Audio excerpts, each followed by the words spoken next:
আসসালামু আলাইকুম রহমতুল্লাহি ওয়া বারাকাতুহু। আমি রায়হান আপনাদের মাঝে নিয়ে এসেছি নতুন একটি ভিডিও এবং আমার চ্যানেল আপনাদেরকে স্বাগতম। আমার চ্যানেলটাকে সাবস্ক্রাইব করে রাখবেন এবং বেল আইকন অন করে রাখবেন সকল ভিডিও পেতে। টাইটেল এবং থাম্বনেল দেখে বুঝে গিয়েছেন কি ভিডিও হতে যাচ্ছে, আর ভিডিওটা খুবই ইন্টারেস্টিং হবে। আর লাস্ট পর্যন্ত ভিডিওটা দেখার অনুরোধ রইল। আর সো বেশি কথা না বলে চলুন ভিডিওটি শুরু করা যাক। আমি এখন রওনা দিয়েছি সদরঘাটের উদ্দেশ্যে। আর আমি এখন বাইকে আছি।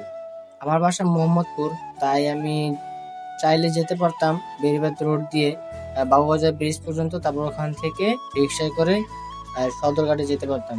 কিন্তু আমার ওখান থেকে যেতে ভালো লাগে না, মানে প্রচুর জ্যামের কারণে আমি বাইকে চড়ে সদরঘাটের দিকে যাচ্ছি। আপনারা যদি চান তাহলে বেড়িবাঁধ রোড দিয়ে যেতে পারেন বা বাইকে যেতে পারেন। আমার মনে হয় বাইকে গেলে আপনাদের সুবিধা হবে।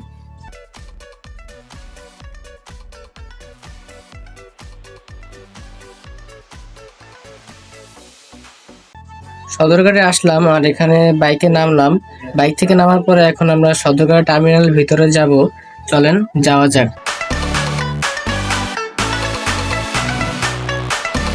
টার্মিনালে চলে আসছি। চলে আসার পর আমি আমাদের ঘাটে লঞ্চ খুঁজতেছি, আর সামনে হাঁটার পরে একটু সামনে দেখি যে আমাদের ঘাটে লঞ্চ। তারপর এখন লঞ্চে গিয়ে আপনাদেরকে দেখাচ্ছি। এটা হচ্ছে আমাদের ঘাটের লঞ্চ, মানে আমরা যেখানে যাব সেই ঘাটের লঞ্চ, বরিশাল ভাসানচরে, সেখানে আমরা নামবো। আমাদের ওখানে এই লঞ্চটা থাকে, মানে ওটা হচ্ছে লাস্ট ঘাট, আর আমরা ওখানে নামবো। আর চলেন ভিতরে ঢুকি। লঞ্চের ভিতরে ঢুকে পড়েছি এবং একটু পরে আপনাদের সদরঘাট সম্পর্কে কিছু কথা বলবো। চলুন শোনা যাক। সদরঘাট বাংলাদেশের আদি ঢাকা শহরের একটি নদীবন্দর, যাকে ঘিরে 19 শতকে একটি ব্যবসায়িক জনপদ গড়ে ওঠে।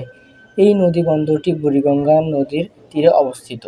একবিংশ শতকের শুরুতেও এটির গুরুত্ব অক্ষুণ্ণ রয়েছে। এর সন্নিহিত এলাকা পুরান ঢাকা নামে পরিচিত।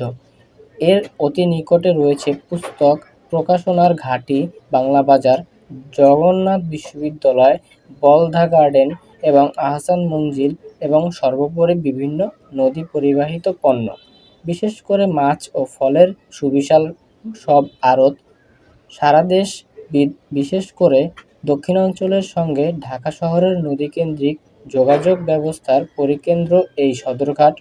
অসংখ্য লঞ্চ ঘাটে ভিড় করে আছে। ডিঙি নৌকাগুলো যাত্রী নিয়ে এপার ওপার করছে। কুলিদের শোরগোল সব কিছু মিলে সদরঘাট এমন একটি জায়গা যা এখনো নীরব থাকে না। সদরঘাট ঢাকার লঞ্চ টার্মিনাল থেকে সর্বোচ্চ ৪৫টি রুটে নৌযান চলাচল করে।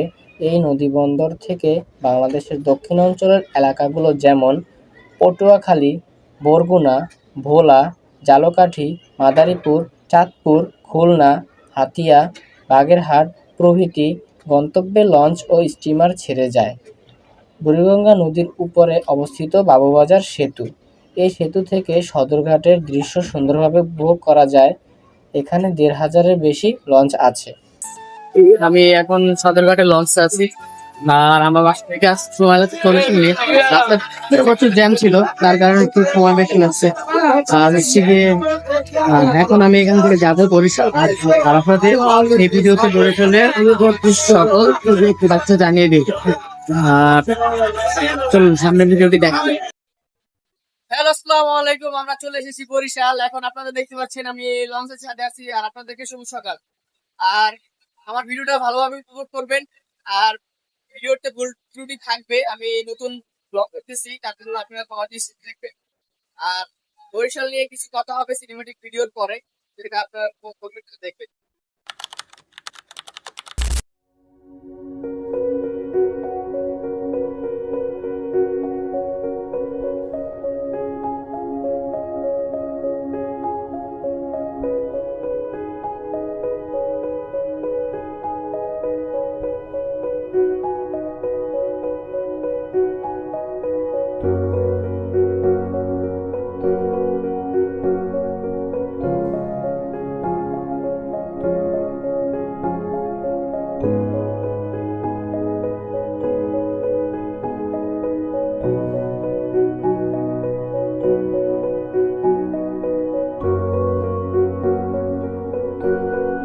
আমরা এখন চলে এসেছি বরিশাল।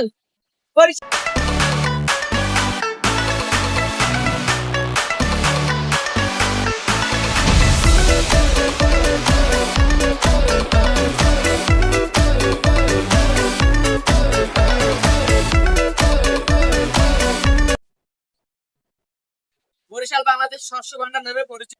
বরিশালকে ভ্যানিস অফ বেঙ্গল বলা হয়, কারণ এখানে অসংখ্য খাল বিল, খোলা, সন্ধ্যা, আড়িয়াল খাল নদী, আরো বিভিন্ন রকম নদী আছে, এগুলো এই অঞ্চলের প্রাণ বলা হয়। আর বরিশাল কি বিখ্যাত হচ্ছে পেয়ারার জন্য।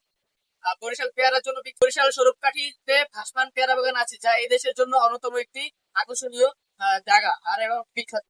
বরিশালে ঐতিহাসিক এবং পর্যটনের দিক থেকে আছে দুর্গাসাগর, রুকিয়া মসজিদ। বরিশালের সুস্বাদু খাবার হচ্ছে ইলিশ মাছ, এছাড়াও নারকেল, নাড়ু, মুগের ডাল, চিরা, পোয়া ইত্যাদি। সংস্কৃতি ও শিক্ষা, শিক্ষার দিক থেকে আছে বরিশাল বিশ্ববিদ্যালয়, ব্রজমোহন কলেজ এর মতো শিক্ষা প্রতিষ্ঠান ও সংস্কৃতি ঐতিহ্য বরিশালে গুরুত্বপূর্ণ করছে। এই কারণে বরিশাল বাংলাদেশের অন্যতম ঐতিহ্যবাহী সমৃদ্ধ অঞ্চল। আমি আমার গন্তব্যে পৌঁছে গিয়েছি, মানে যে ঘাটে আমাদের নামার কথা ছিল আমাদের, সেই ঘাটে আমরা নেমে পড়েছি। আর এখন মানুষ নামতেছে, আমরাও নেমে পড়েছি। আর এখন এখান থেকে যাব বাসায়। বাসার দিকে রওনা হলাম, আর সামনে গিয়ে খুঁজবো যে অটো কোথায় আছে, আমরা অটো দিয়ে এখানে যেতে হবে আমাদের বাসায়। আর এই ভিডিওটা এ পর্যন্তই। আপনাদের কাছে ভিডিওটি যদি ভালো লাগে তাহলে লাইক, কমেন্ট, শেয়ার করুন এবং চ্যানেলটি সাবস্ক্রাইব করে রাখবেন। আল্লাহ হাফেজ।